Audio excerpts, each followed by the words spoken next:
Alors, quand on parle de politique publique de l'enfance et de la jeunesse et d'une ambition dans ce domaine-là, on évoque à la fois l'enfance et à la fois la jeunesse, qui sont deux entrées très différentes, et on le voit bien de la manière dont le gouvernement est entré dans le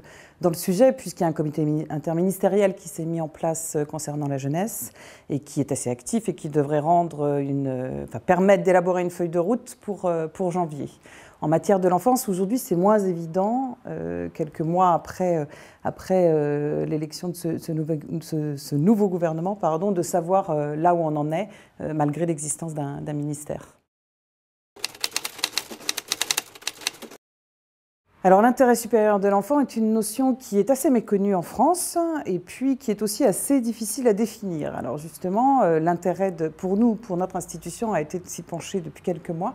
et d'essayer de faire en sorte que la France se mette au diapason de la Convention internationale des droits de l'enfant qui commande que toute décision qui concerne un enfant soit prise dans son intérêt. Ça ne veut pas dire qu'il est supérieur à tous les autres intérêts, cet intérêt supérieur de l'enfant, mais en tout cas, il oblige à ce qu'on le prenne en compte pour prendre une décision qui concerne un aspect de la vie privée ou bien une décision qui concerne vraiment une dimension collective avec derrière des enjeux de politique publique. C'est intéressant de se poser la question, de mesurer pour voir comment en France, aujourd'hui, on est en capacité de prendre en compte l'intérêt supérieur de l'enfant.